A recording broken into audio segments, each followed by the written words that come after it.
It's time to ride it. 3, 2, 1, let's get it.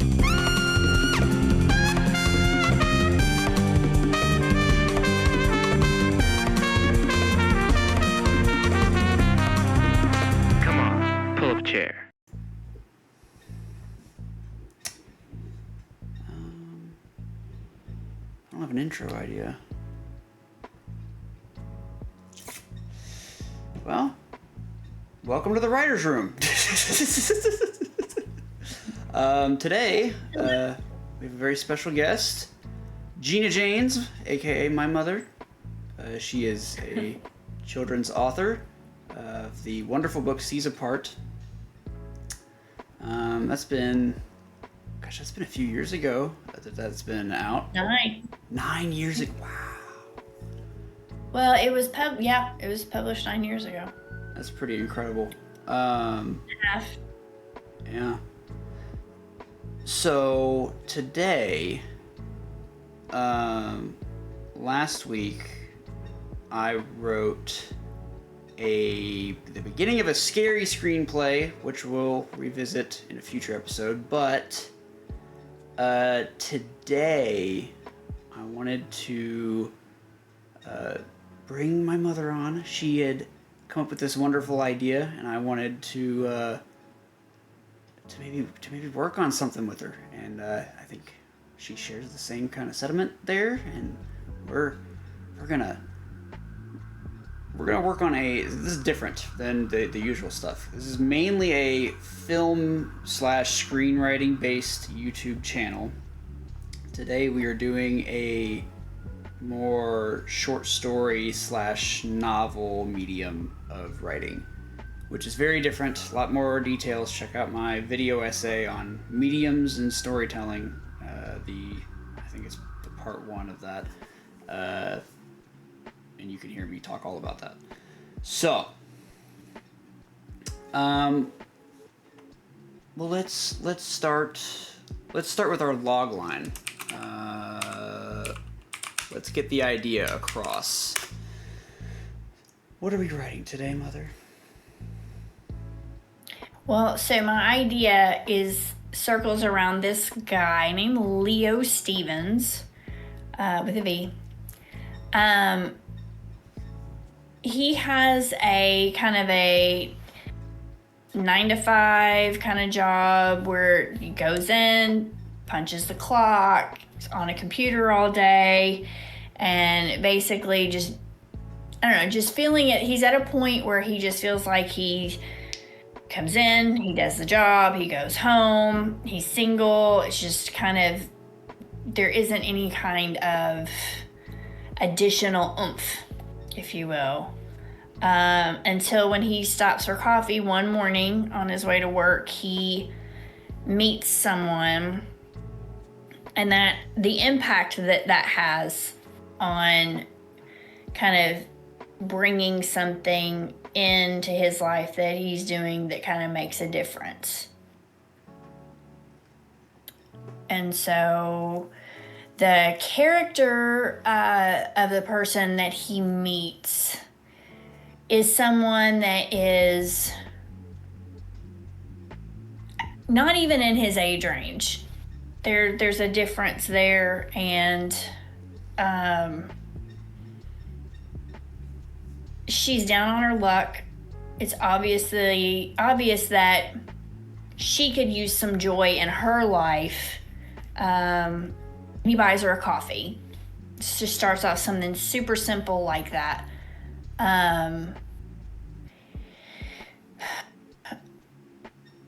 And that brings him being able to do something, an act of kindness for her, makes him feel good. And from her side of things, having someone act like or show that they care has an impact on her as well. Because I think sometimes when we have hard challenges in life, we just want we need somebody to give us a hand up. That human kindness you don't like connection. To act. Yeah. You need in those places, you need somebody to see you, mm-hmm. to say, okay, you know what, you could just use some kind of a hug kind of thing, and you know, but it was something that was for him, it made him feel good because he was able to do something for somebody, but for her it felt good because she needed somebody to just kind of, hey, I care. Mm-hmm. So it becomes kind of a habitual thing where, you know, he sees her in line in the morning, and or maybe even sees her. I'm not sure if she should be in a situation where she is struggling financially, struggling emotionally, struggling employment-wise. There's a lot of struggle there, and I don't think we need to open up with that immediately. Sure. Well, we can work on that in the outline too. We can play with what we think is best there, for sure. And I'm not sure. I think it's a slow development of, like, the first one is like, hey, let me buy you a coffee. Okay, thanks. Have a great day. Blah, blah, blah. You know, that kind of. But then I think as it becomes more and more frequent, the interactions are going to develop. So, and I don't want them to be like, ooh, best friends, best buddies. Yeah. It's not a romantic kind of thing. But they have to start as strangers, because that's just how every relationship starts. And then they get, I see what you're saying, because it's not necessarily like close friendship, but it is, what would you, I don't know what you would call that, but it is a very good acquaintance. Yeah, that's a good word for it. I think, yeah. Okay, so you just have to, we start off just act of kindness. There's nothing really more beyond that, and then it kind of turns into slowly, well, how's your day going? Maybe some, I don't know, small talk, whatever. The weather's nice. I mean, I don't know. Just to show that they're not best friends, but they're not strangers either anymore. And then that can turn into, well, whatever that. So let's start. So I think, let's start with our characters. Okay. So Steven with the V. Yeah. What was the last? You don't have last? All right. Sorry? No, go ahead. Leo Stevens. Oh. And we can change it. Like, I don't know why that just popped in my head. It just did. Leo Stevens. All right. No, that's perfect. All right, we have Leo Stevens. What was the homeless girl's name? I don't have one. I don't have one. That's okay. And I'm not sure. Yeah. We'll just homeless girl for now. Okay. Anybody? I'm sorry. Or it can just be girl on down on her luck. But we can just go with that for right now till we figure out. You know, we'll do struggling. Okay. And that's more broad. That way we can kind of play with it more. I've forgotten R in struggling, but that's okay. There. All right. I spell incorrectly so much in this show. It's kind of hilarious. So who else do we have here? Because when you originally... Just the two. Just the two of them? Oh. So when you originally told me, it seemed like we had an antagonistic boss as well. Oh, that's right. Yeah, so as this progresses, he sometimes goes into work a little bit later. Not because so much of their conversation, but because she doesn't always show up at a specific time. Mm-hmm. So there are times that he waits just a few minutes longer just to see if she shows up. So it's not a consistent Monday through Friday thing, right? She's struggling. So it's kind of from her side of things, it's more of a, okay, I've got enough money together today. I can treat myself. I can do something nice for myself. Mm-hmm. So these times where he waits a little bit longer, he's getting to work a little bit later. Nothing dramatic. It's not like he doesn't show up 30 minutes later, and he doesn't show up like 30 minutes late, but, maybe 5 or 10 minutes because, he's not trying to get in trouble at work, but he's really, as long as there's not a line, it doesn't take that long to buy somebody a cup of coffee. So, his boss is just one of those sticklers that's just like, you be here, blah, blah, blah. You should be here 5 minutes early, blah, blah, blah, blah, blah. And so he's just, that character is somebody that, it's kind of like, I don't know if I even really want to get into a backstory. He's just, basically, he's an asshole. Sure. Just a grumbly grouch that is a grumbly grouch and nobody knows the backstory. Okay. And probably just trying to run a tight ship, and but instead of figuring out or having a conversation about, what's going on, why are you showing up late? A lot of bosses will be like, okay, what's going on? Are you all right? This guy's like, I'm writing you up. Yeah. You're being irresponsible. Almost like yeah. Well, good human beings would would investigate this and be like, yeah, okay, you're only 5-10 minutes late. You're getting your work done. But in this case, it's more just like, you're not doing exactly. It's almost like a power thing. It's like a control thing. At least that's what I'm seeing. Okay.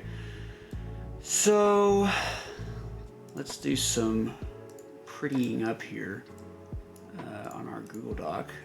And so we have Leo's boss as an antagonist. Would it be a fair assessment to say the other antagonist is life itself?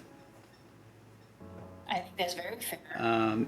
Because with Struggling Girl, that's what she's facing, is whatever problems that we kind of solidify here in our time writing. Life is kind of bringing about that, in a sense. Whereas Leo is battling his boss for the most part. Well, he's battling his boss and his lack of joy in his life.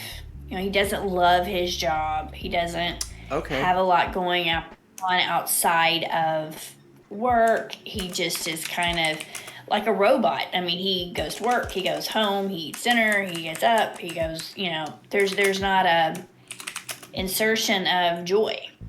Let's see. And I wouldn't say he's depressed. He's just like, okay, I need to switch this up. I'm bored with my life. So Leo, he's motivated. Leo isn't living the life he wants. Is that a fair assessment? I think that's a fair assessment. He's living just to live. He's not. Okay, I like that a lot. Living just to live. That gives us an idea of where he's at. Yeah. Exactly. Okay. So we kind of have. All right. Well, are there any other side characters that would be brought in here, or do you think this is kind of our main? I at some point down the road in this story, Leo's boss, this is awful, but yeah. I want Leo's boss fired, and I have a mental reason for that I'll bring in later. Sure. So maybe Leo's boss is just an asshole to everybody. Okay. All of the employees, and maybe it's just got to make numbers, got to this or something. I don't know. Everybody. I don't want to get so far into his character that the reader starts to care about him. He's just this person that just is running a tight ship. He gets on everybody, but we just don't like him. The end. Like there's no developing anything beyond we don't like him as an audience. Right. Okay. All right. That's simple enough. Okay. So it seems we have kind of the people existing and our symbolic antagonist, that is life here. Let's see. What's our setting? Are we in New York, or are we in a smaller town?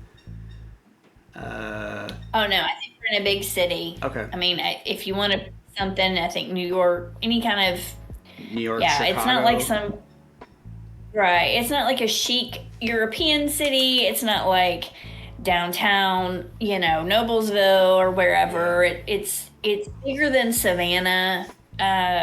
Sure.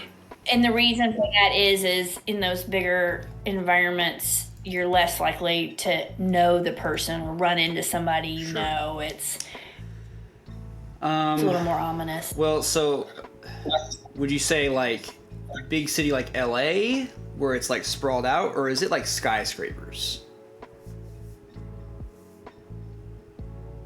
I think I like this like skyscrapers. Like, So I think like New York is really a good kind of like we don't have to say it's in New York, but it's that. Well, I guess we kind of have to. Not necessarily. It can be a fictional city. I'm just gonna say Manhattan / Chicago style city.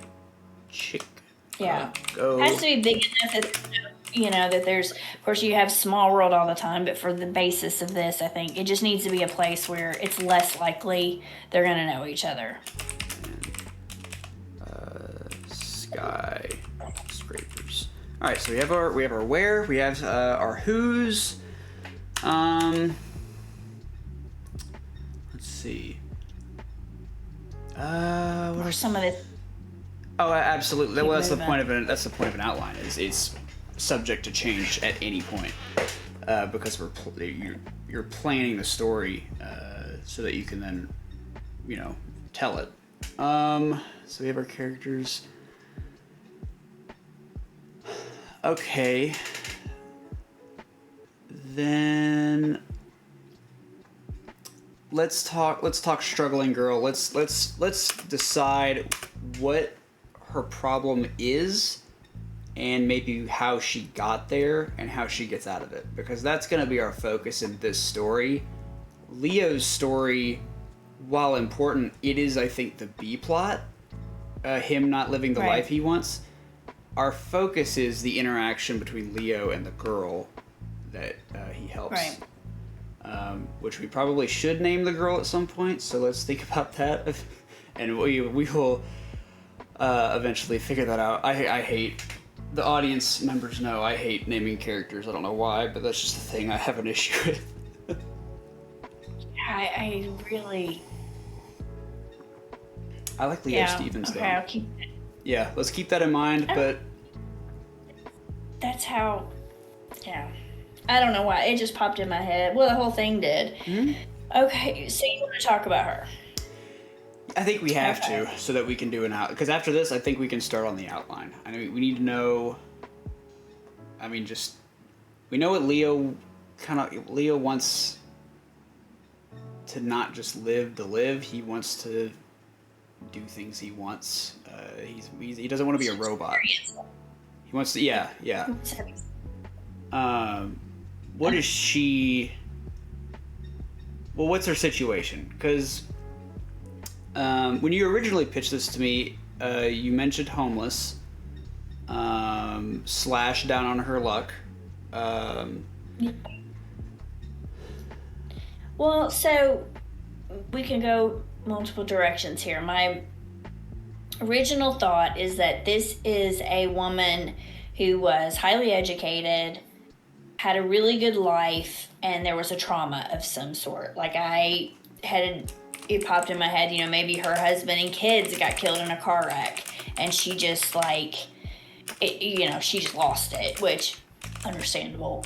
And when she did that, she lost her job, she lost her home, anything that she had left, and he just ended up going into a storage unit, and her parents maybe tried to help her, and they're kind of paying any bills that she has. Maybe they ended up doing a conservatorship or something. I don't know.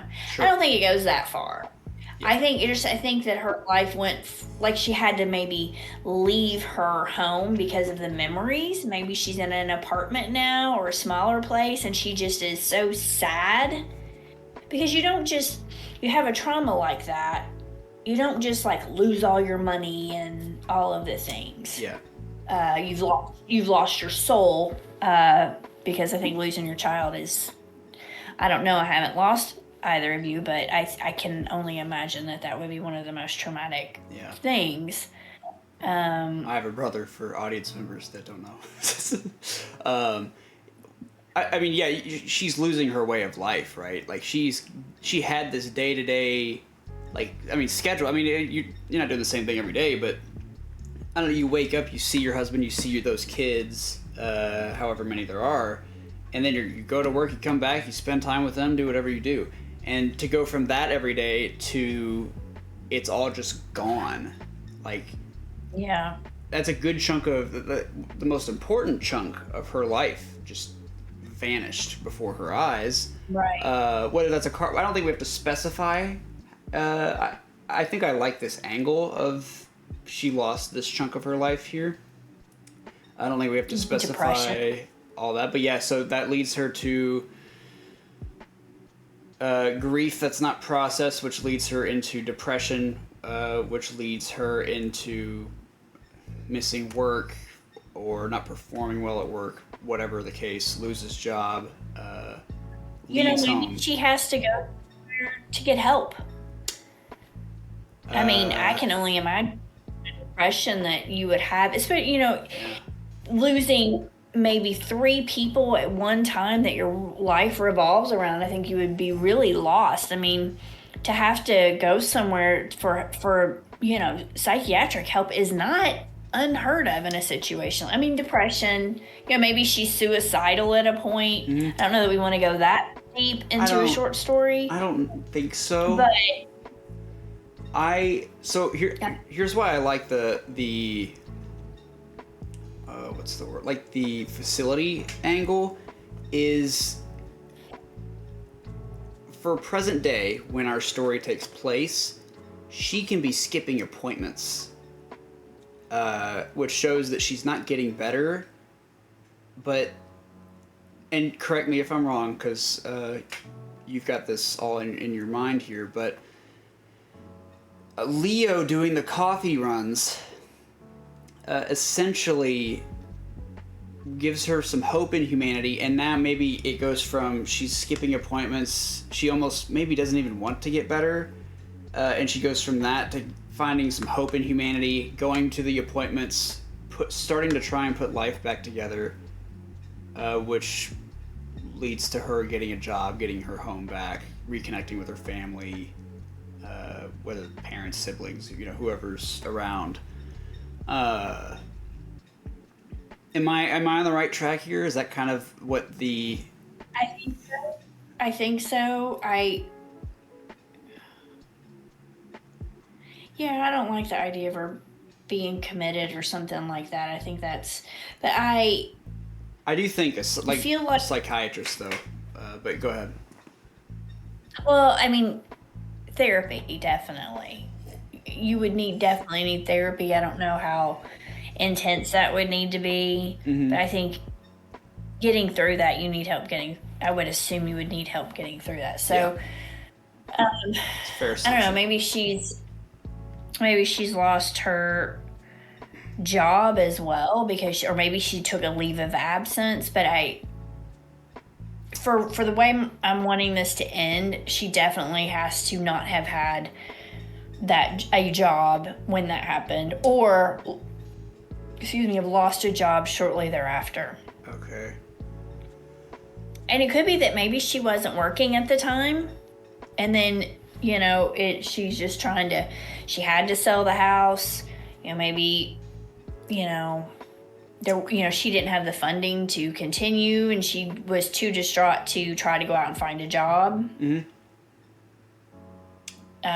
Maybe she sold the house because of the memories. Maybe she went to an apartment in the city. Yeah, sure.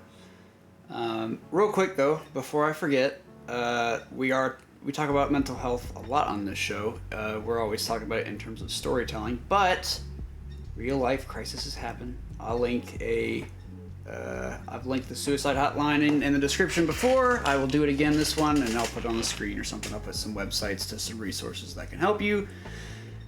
There's always support out there. Just gotta go to the right spot. But if you need some help, I'll put some stuff in the description.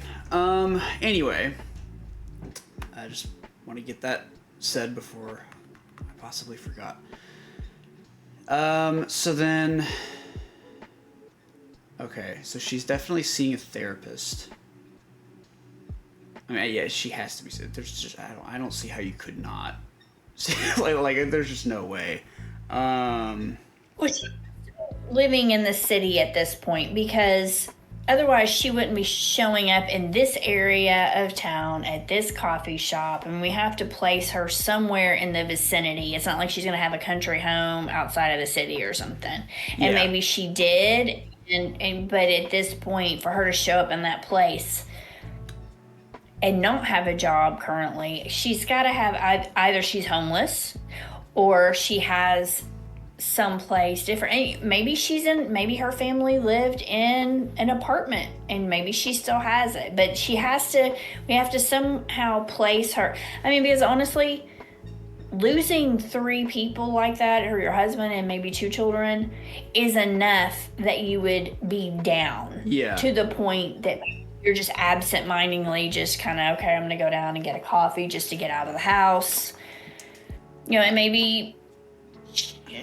Go ahead. Well, it forces you into almost Leo's situation of being a robot, because you're not even in her state of mind. She's not experiencing emotions because she's packing it away, right? She's not processing her loss. She's kind of just stagnant and letting it kind of just make her miserable, which has caused her to kind of lose more in her life than she had initially lost. Right. Let me say this. I think the homeless angle is the way to go for a few reasons. One, an apartment in New York is expensive. And I don't know. I personally have a hard time buying that she doesn't have a job and she is able to kind of just live in New York like that. Okay.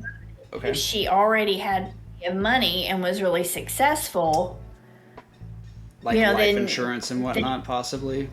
Okay, I could see that too. All right. So that's fair. You have a point there. I don't want her to be down that she can bounce back up to the place I'd like for her to be at the end. Okay. So going from homeless to where I would like for her to be in a short story, from a financial standpoint, that's going to be challenging. Okay. Maybe. I don't know.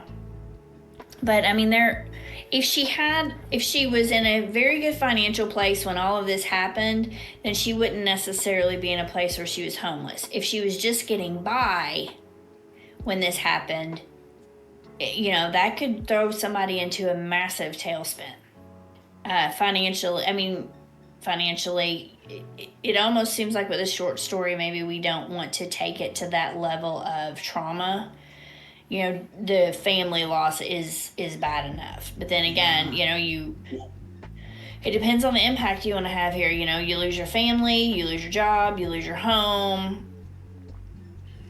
Well, and I mean, that would, I don't know. Well, it's tough. I don't know what the best path here is. She could be homeless by choice. Maybe she blames herself and she's punishing herself by taking away all of the luxuries maybe she had or has. And you mentioned the storage unit. So what if she's punishing herself by living on the street? Or do you think that could be too much too, though?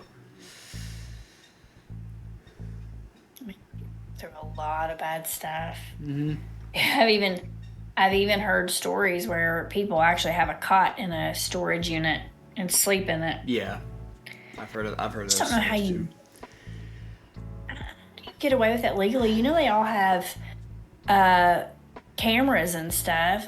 They'd figure out if you were sleeping. There's got to be some rule book. Maybe there's not. Maybe there's not. Maybe there's you're not. renting a space. I think it would depend on the rental agreement, right? But Right. I don't know. That's a good question. Okay. I mean, it's relevant to what we're doing, but Yeah, and that's a good question though. I'll have to Google some stuff later. Okay. Well, I think it's gonna be your call here. This is your idea. So, and I can see both angles, especially now that you've kind of cleared up the apartment idea for me a little bit. So, and you know where the ending's gonna take us. So, yeah. homeless or apartment, what do you think? I'm kind of thinking she had a really, really nice place, and then I like the angle you have of punishing herself. You know, maybe she was the one that was supposed to pick the kids up that day from something, and Yeah. the husband did instead, and she lost all of them, so she's punishing herself. Mm-hmm.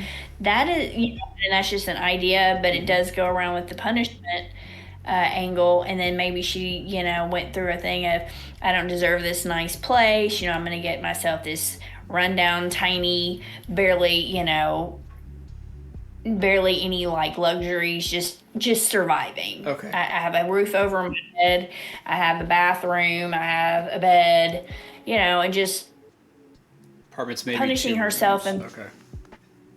yeah, Like taking her little- to, I mean, you know, yeah, you know, sometimes that's just all people can afford based on what they can provide, you know, based on their job. I mean, I'm not trying to belittle that in any way, but Sure. because there are a lot of us that are just doing the best we can. But in this situation, you know, if it's a punishment of that sort, I mean, I can see where that would work too. Okay. I like it. And we can still explore the homeless angle. This is a tricky part of this. Yeah, I just There's sorry. sorry. No, you go ahead. No, you're fine. I just, whatever it is, this Leo has to be able to look at her and go, man, she's having a bad day. I'm gonna buy her coffee. Or there has to be some kind of look on her face, like she's got an end of the, like she's on a bench, you know, or something on like the sidewalk, Yeah. and right. And he goes, that's a great idea. Like she's just sitting outside. When I was looking at it from a homeless perspective, she was just sitting on the sidewalk, yeah. leaning. And, or, you know, maybe there's a bench and she's just sitting there and, you know, maybe she can't afford a cup of coffee. Mm-hmm. There are a lot of ways this could work. yeah. Well, that's why I like the homeless thing too. Was because I don't know. You almost don't need all of that. I don't know. Let's see. It's hard to look in someone's face and see how bad their life can be sometimes. So, but I mean, I don't know. Leo Stevens might be able to just have like a eureka moment and just see this and just be like, I'm gonna do this today. And that's our MacGuffin to start our story. Is he's doing something he has never done before. He's actually taking a step outside of his living just to live robot life. Okay. And maybe he just sits on the bench next to her and maybe she's, you know, homeless is fine. I mean, you know what I mean? It's, Yeah. No. that's a good angle to go. See now. Because originally she's homeless, she's sitting on that bench, and he recognizes immediately, okay, she's not in a great place. And then I was like, okay, you know, there's a trauma, and then, you know, maybe she has a family member helping her, and they've put all of her stuff in a storage unit, so she still has resources of some kind. So I'm actually now thinking she shouldn't be homeless, because that's gonna make Leo's epiphany thing that I just described that much more special. If he if he steps outside of his comfort zone to do this, and he's right, and it pays off, and that leads him out of his robot life, then that's gonna make that payoff better than if he was just like, I'm just gonna help this homeless person because they're homeless. Right, and we have to tie in that this isn't just about lifting her up, it's helping him too. Yeah. So Okay. There has to be some kind of joint reward here. All right. And it has to be repetitive. All right. Because we want him to want to buy her coffee, and we want her to be there to receive it, and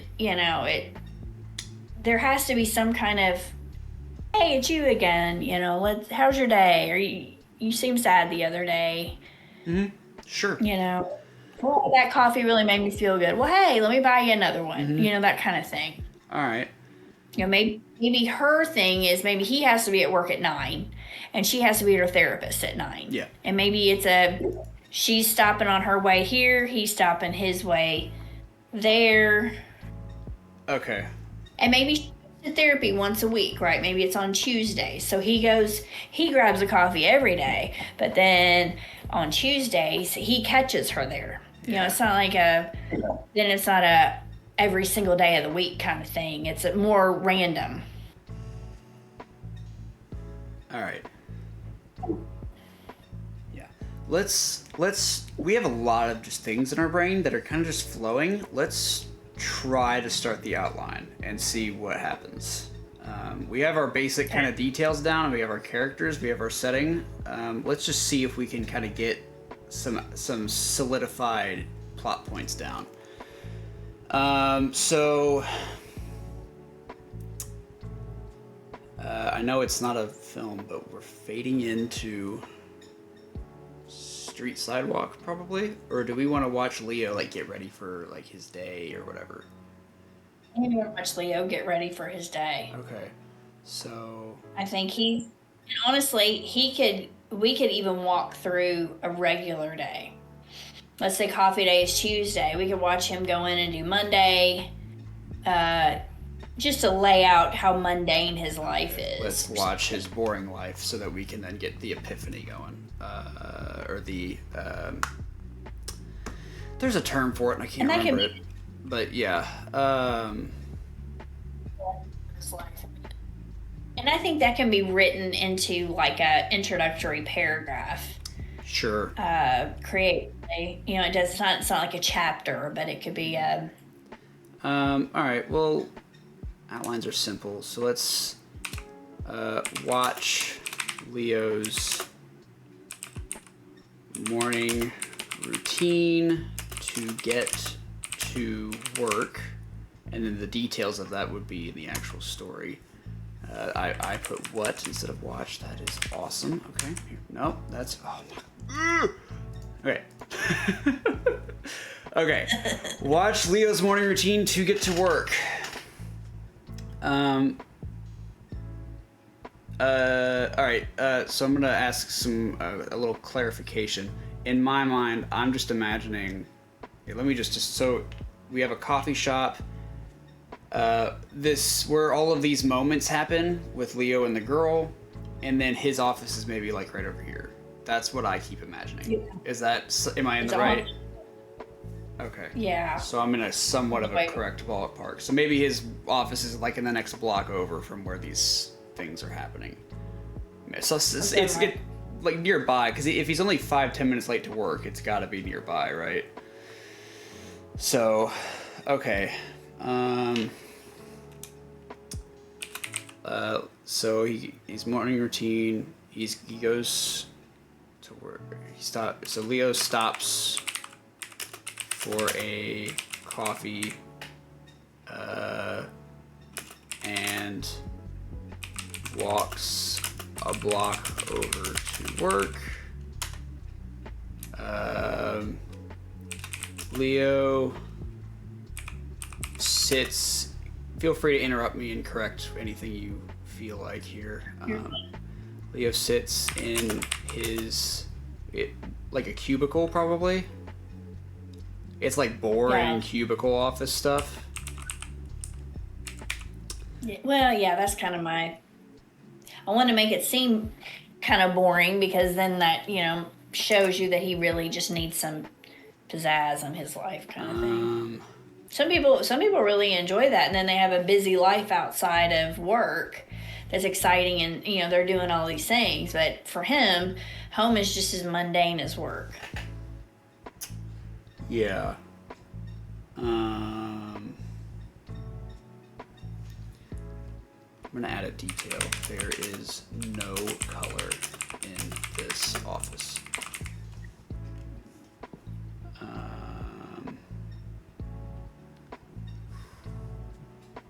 Yeah, you might have to straighten me out, because now I don't know if I keep thinking in terms of screenwriting and not novel writing, which is kind of more where we're at right now. But because I'm always just like, oh, what if the girl is the only one in color, which would represent this and this and this, but I don't know if we could do that in a novel. I don't think either one of them are in color, and if you wanted to if we were filming something, it could be something that was a gradual increase of color for both of them. Yeah. I think they're both just kind of for obviously different reasons. Well, I was wondering if she would wear red, which would represent like bad in this case, but she's in color because she's gonna bring life to Leo. I don't know. Now that I say it out loud, I'm not sure on that. But no, I think that they're both neutral. Okay. Neutrals. All right, fair enough. I mean, we're not. Of course, we're not there. We're not at her yet, anyway. Okay. Leo sits in his cubicle. There's no color in this office. Let's introduce the boss. Real quick. Leo's suit. A brown suit. Boss is in a brown suit, and like when he walks in, he checks his watch to see if he's on time. Nods at him. That kind of thing. Okay, actually, all right. Then hang on. Let me. I mean, that maybe is not part of an outline detail, but I don't know. No, we're gonna add everything we think of, because if we forget it and we don't add it in, then we're gonna kick ourselves later for that when we think of it. Leo walks into the office. His boss watches him. His boss is in a brown suit and checks his watch as he watches. Oh my gosh, Leo.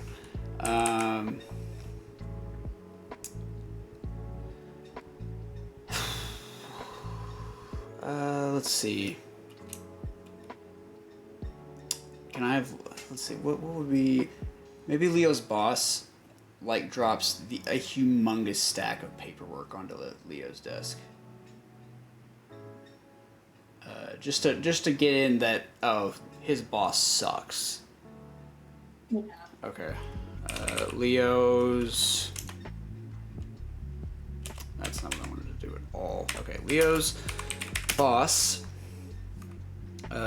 walks by, leaving a giant stack of papers on Leo's desk. But would it necessarily be paper? Because everything's so computerized these days. But it needs to be something like that. Yeah, I don't know.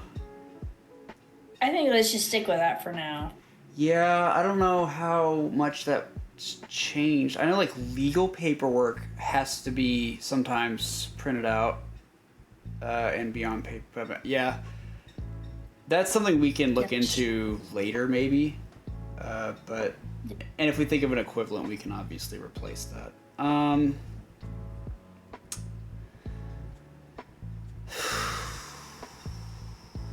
how do we keep time accelerating here? Because I'm in like a montage mode right now.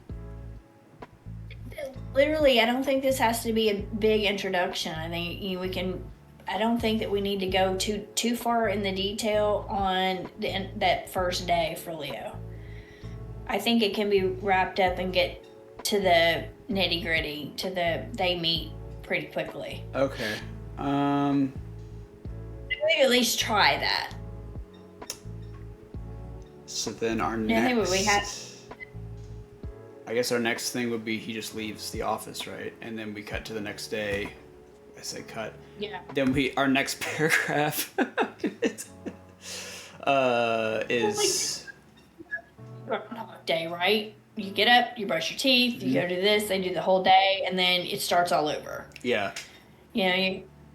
I'm doing well. Yeah. So what I was gonna do is just like, I'm in montage mode. He brushes teeth, leaves his wherever he lives, coffee, and then I wanted to have just a few moments of just work sucks, and then this would not even be half the page in the actual story. Yeah. Maybe not even a quarter of that page. I don't know. I wouldn't want it to be. I think we're on the same page in terms of how the intro goes a little bit. So okay, then let's.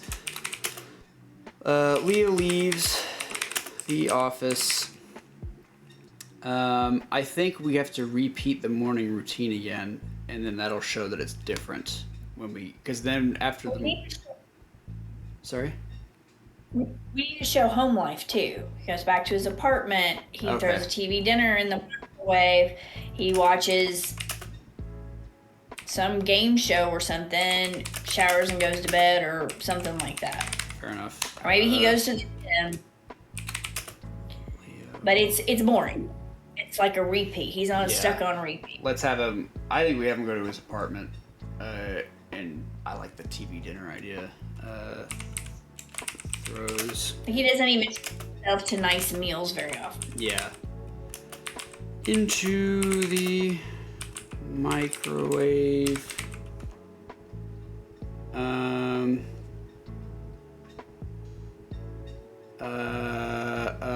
Leo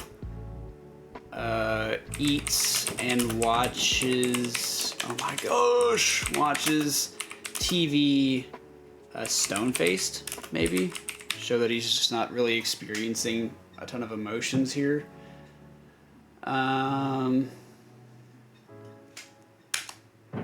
Leo goes to bed, probably, and then that'll lead us into the. Or is there another activity that you that you think he could do? You could go to the gym. Go to the gym. Okay. All right. His apartment complex, there could be a gym. Leo, it's like very routine. Goes to the gym. Let's put him on the treadmill or something, and runs on the treadmill.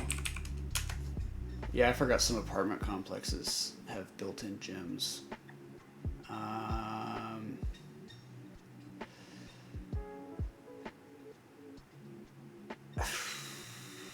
What else could he? I mean, that might be it. Maybe he just showers, goes to bed.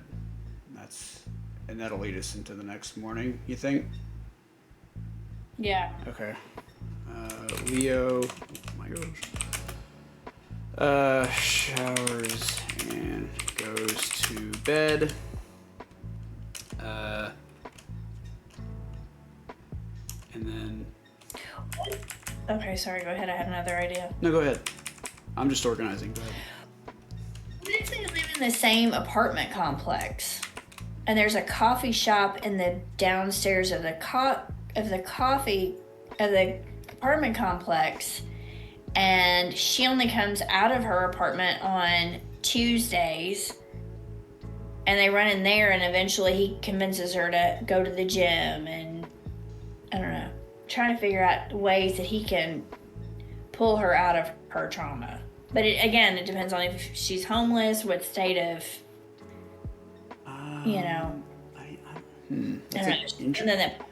Yeah, what's an interesting thought? I didn't even think about that being a possibility.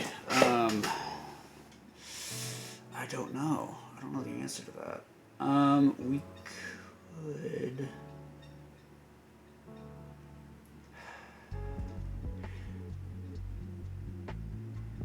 God, I don't know. You know, the first call, instead of looking like she was sad or depressed, she could order and go, "Oh no, I forgot my wallet," and he'd be like, "Hey, I got you." Could. Okay. And there'd be other reasons, and he buys her the coffee. Yeah. Okay, sorry, I know we're trying to. You're all right. We have to think about these things.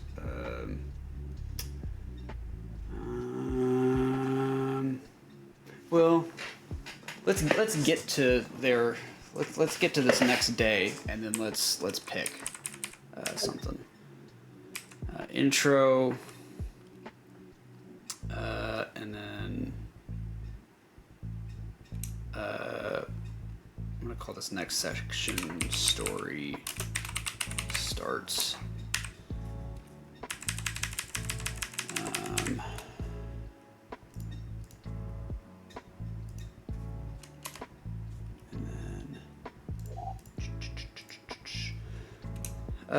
We watch Leo's morning routine a second time. I want it to be the same until something is very clearly, oh wait, this is not the same as the first one. That's my thought. Okay, so now we need to pick her deal. This is where we finalize what is going on with her. That may be something to sleep on and think about a little bit further. I don't. We've come up with so many other ideas than what my original idea was. Yeah. It's. I'm not sure which way to go. I'm really kind of puzzled. No, I get it. It's writer's block. That's what it is. Which, I mean, it's interesting. Writer's block can be, I can't think of any ideas, or it's, I have too many ideas. I've been in both positions. It's like if they live in the same apartment complex, then, is that too close to home? But if they live in other places and they're meeting at a coffee shop on the street, but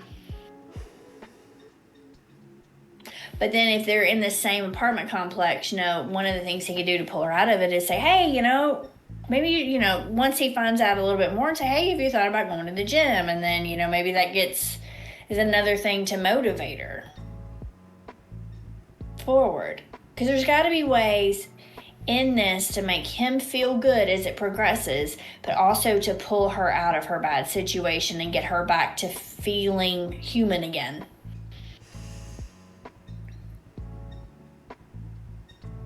Okay. What if... Okay. What if she... Because we mentioned therapy a few times. And I think I brought up the idea a couple of times of she's missing those sessions.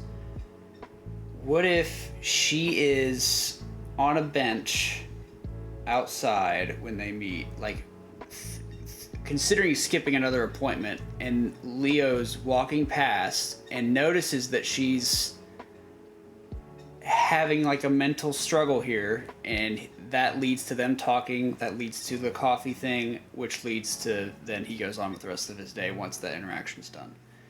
That doesn't make them apartment neighbors, but it doesn't make them not apartment neighbors either. And I say neighbors, I mean just in the same complex. It doesn't have to be next door neighbors or anything. But so if we do that, what we could do is we add... Leah stops for coffee and walks past an empty bench to get a block over to work. So then that's something different, and he stops, he turns, he's like, you know what, I'm gonna say I'm going to say hi or something. What do you think?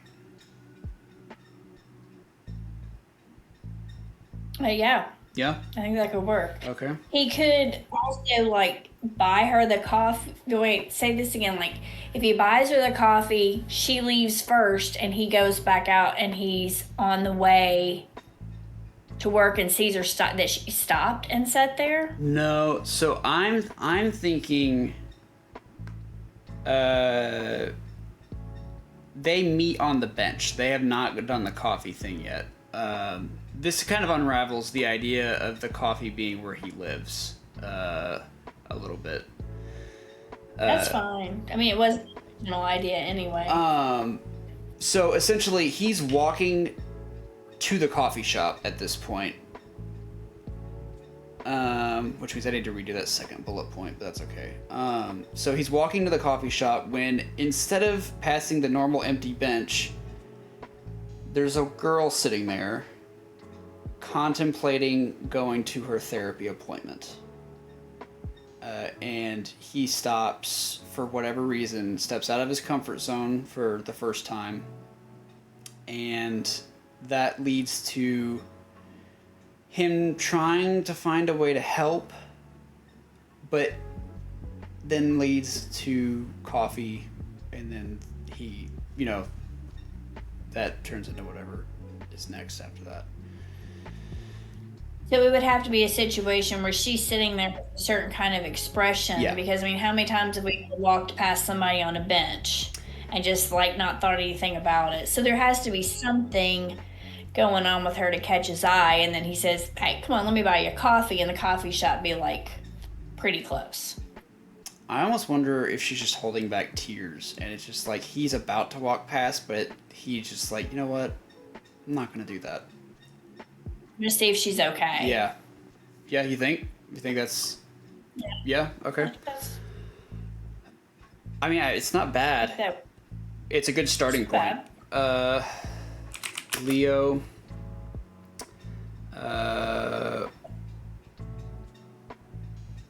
is on his... okay.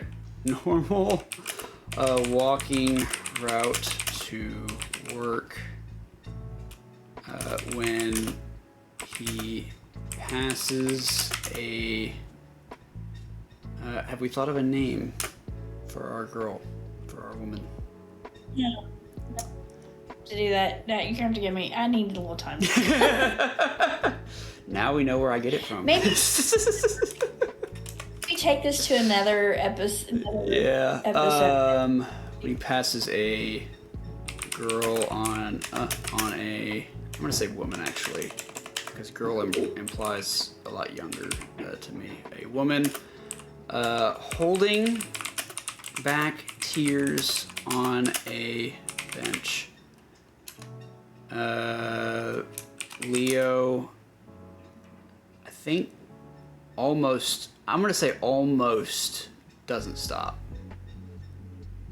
Yeah. Yeah, almost walks away and then stops. And goes. Yeah, Leo,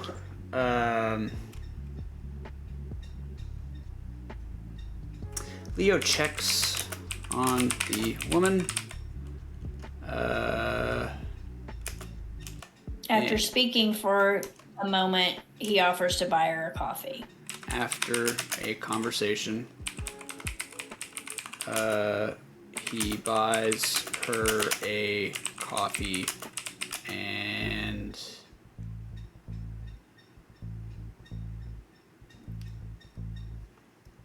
She can say, I'm supposed to go to an appointment and I'm really struggling. I really don't want to go. Yeah. But I know I need to go.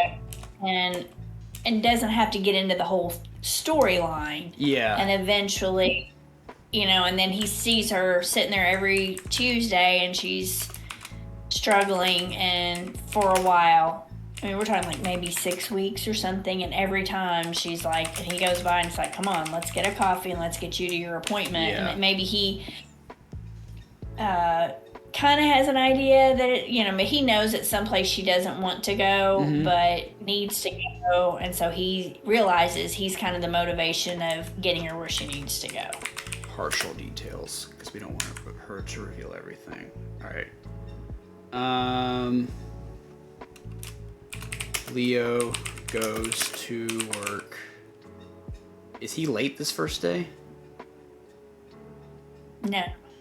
But yeah, let's add that later, because that we want this to be.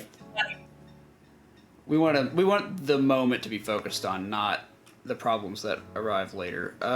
Leo goes to work. I don't know what to do next. And I think she's so caught up in her issues that she doesn't realize that she's stopping and sitting and that he's going to come by. Like, I think it takes her a couple of rounds to go, oh gosh, I'm stopping here every time and this guy's buying me coffee every time. I think it's going to take, a few Tuesdays or whatever. Yeah. One drinks the coffee and then goes inside the, I'm going to say therapist office. Or is it too soon to do that? Do you think she actually goes? I'm going to say it works. I think probably she does. I'm sorry? Yeah, I think they all work. Okay, they all work. Okay. I think that's part of the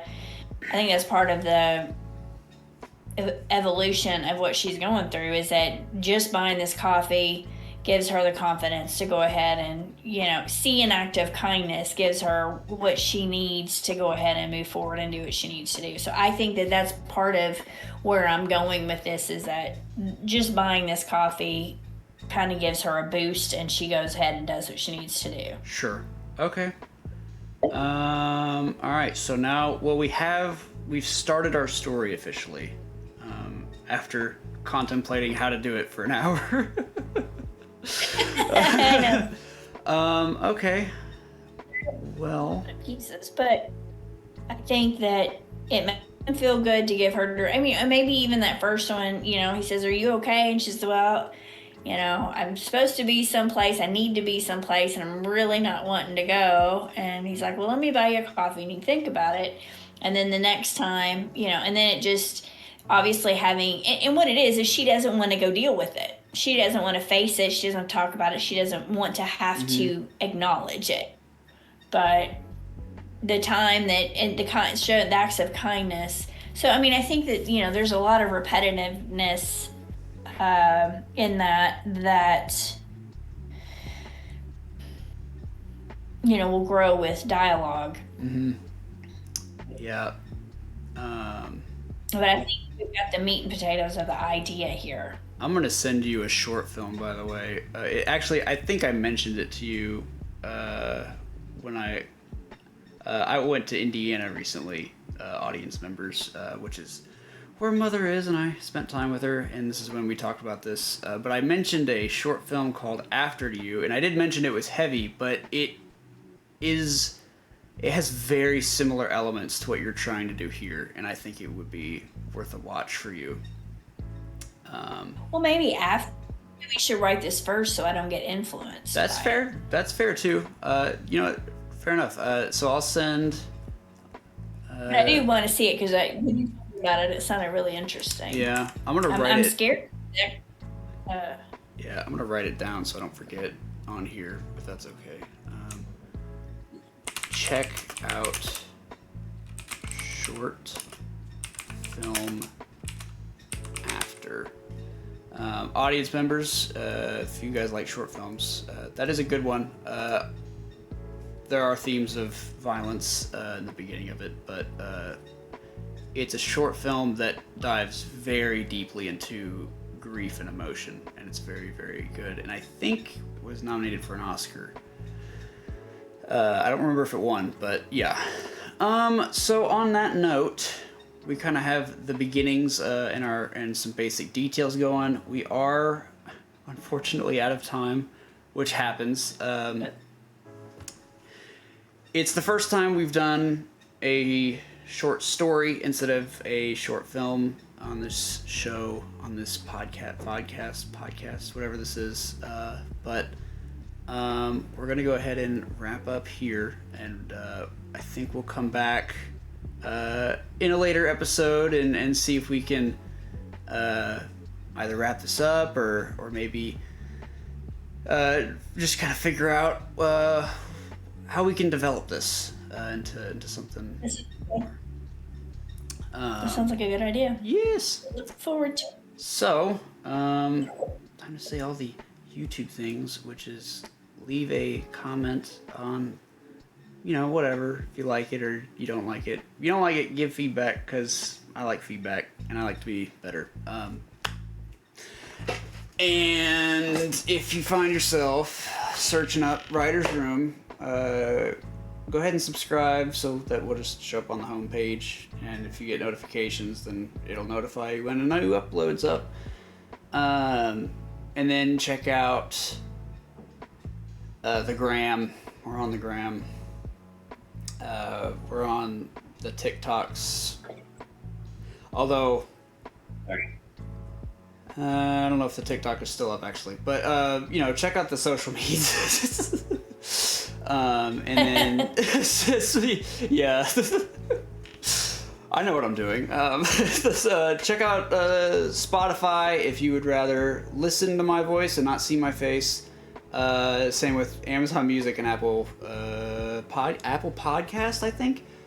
And then also comment ideas for stories, short films, feature films. If you have ideas on the feature film that Braden and I are working on, and then just ideas for, I'm still doing video essays. If you have an idea for that, you want something explained to you, I will do my best.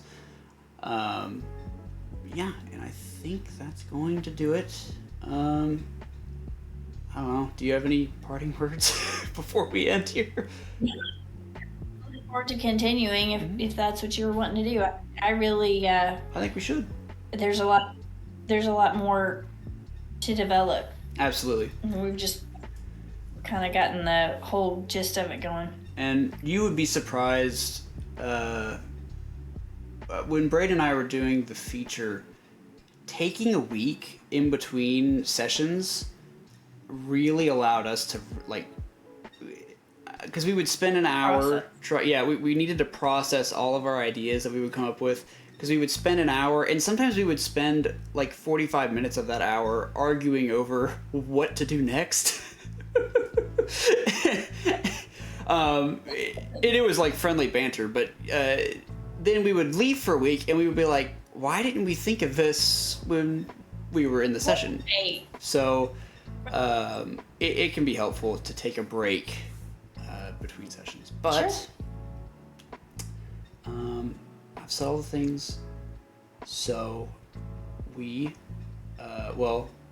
I will see you audience members in the next one, whatever that is.